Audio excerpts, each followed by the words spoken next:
Rosamond is beaming from ear to ear, not just because you girls, but the boys also. But you girls topped that pinnacle, and the coaches, and Krista Reader, who brought some life, more life than what we ever expected.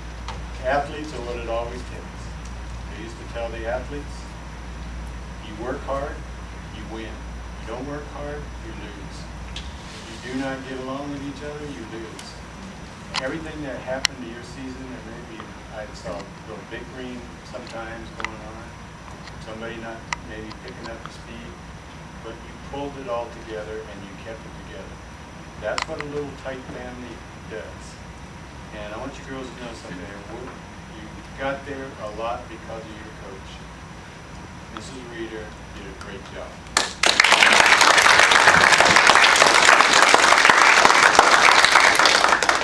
We don't get to do this very often for CIF because it is one of the hardest things to get.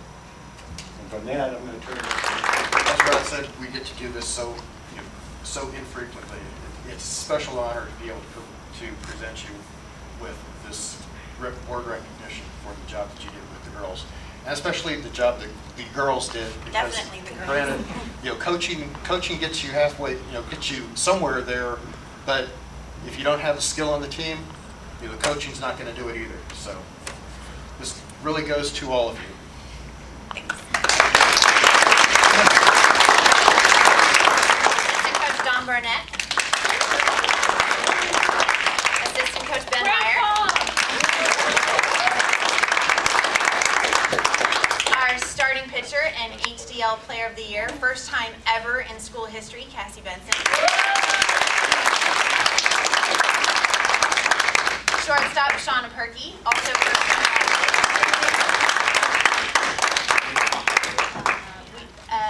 Jocelyn Soria, our second baseman. Left fielder, Amanda Conroy, second baseman. Our right fielder, Chanel Grimes. Third base, Yesenia Solis. One of our little speedy courtesy runners, Valerie Valdez. Lindy Welch, our backup pitcher.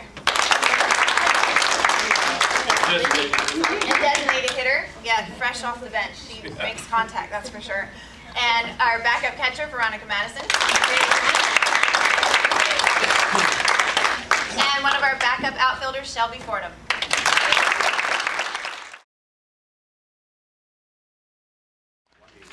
Mr. Quellman, after tonight's board meeting, how is the Teachers Association going to participate more fully in the budget process? Well, I think we'll meet with the district on a monthly basis with Mr. Van Norman and Mrs. Melchers, and that way we'll be able to keep informed on what's going on with incoming revenues from the state, what's going on with the budget, and be able to give input as to what we can do to help the budget situation. Mm-hmm. And then they'll take that information and your input to the subcommittee meeting of the trustees? Yeah, I think that'll work just fine. Mm-hmm. So not too many cooks are cooking the soup on the same evening. Right, exactly, but it's very important that we don't get blindsided or hit with some ideas out of the blue that we aren't expecting. Sure, thanks. I think the kids don't need to be shortchanged more than what they are normally. And at this point, I have worked for the district. My kids have gone to school in this district. I really think that this district can do better by our children. Mm-hmm. They've always done a good job. I just think they can do better, and I think cutting in the classroom is not the answer. Mm-hmm. I think cutting as far away from the classroom as you possibly can is the answer. Mm-hmm. Do you feel this elected board of trustees is responsive to that plea? Yes, I do. Mm-hmm. Yes, I do. Several of them have children here. Mm-hmm. They've also worked here. They live in this community, and I think they want what's best for the children. And I think they do appreciate when somebody does step up and ask a question. Mm-hmm. Good. Well, thank you. So we've operated on the original rate that was set in 2003 for the last 6 years. Unfortunately, everything else in the world is going up. And we have been utilizing our reserves in order to cover the costs of increase of electric, water, sewer treatment, and other type of costs that have gone up too with us. Tonight I have a short presentation. There is a written handout for you. There's also a brochure that gives you a little bit of information on what we're talking about. We wrote it in legalese, being English, so you understand what it is and not attorneyese. And in addition to that, the district, we're never too creative, but we love to steal from other people. So we understood that Tehachapi, working with Don Maven, who helped write a brochure, created a brochure for all of Tehachapi Valley. It talks about the county, what's the Tehachapi Valley, the school district. So we copied it and created a local government piece for you that gives you an idea of Kern County, how the MAC operates, the school district, how we operate, just as information and telephone numbers of who to call and where to get information for. Because a lot of people think that we're a city, but we're only a district, which covers water, sewer, parks, recreation, graffiti, and street lighting. On Rosamond Boulevard, are united of people going to and from work on the base. Since that meeting, we've issued over 100 speeding tickets just in that area in the mornings. I don't know that it's impacted it at all. My deputies keep thinking that that quote-unquote hole was going to dry up shortly and they'd make an impact, and it hasn't. So hopefully the county will move forward and we'll get some improvements there. But until then, we'll be continuing working radar and writing some tickets there. Scrutinizing the budget. It's not looking good, folks. We're going to be losing about 900 people by the 1st of July, so that's not good news. Also, our office is doing their part. 2 of us in the office are working not part-time, actually half-time. 50% of our time is going into the office.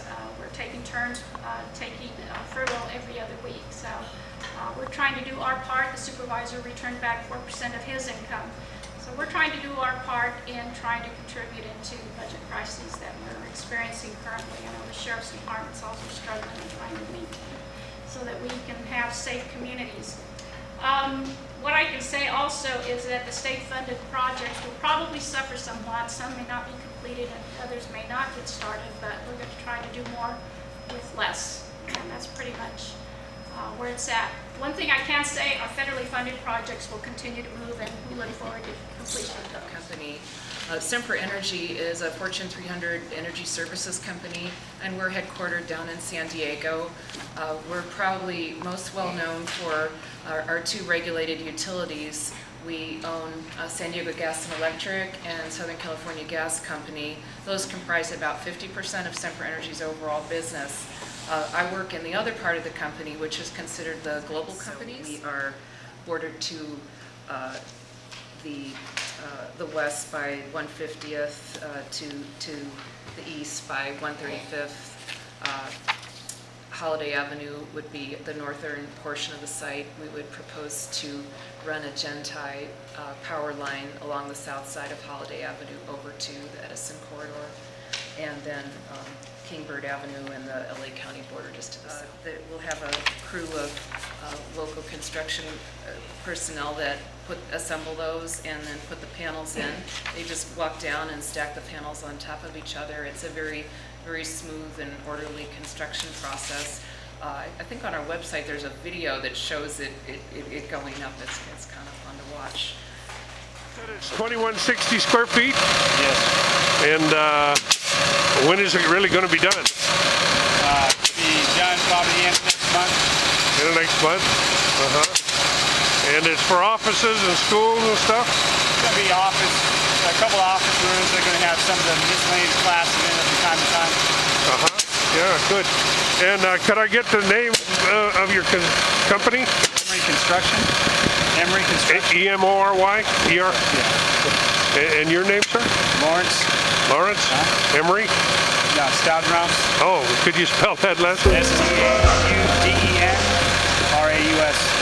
Okay, good. Wow, thanks very much.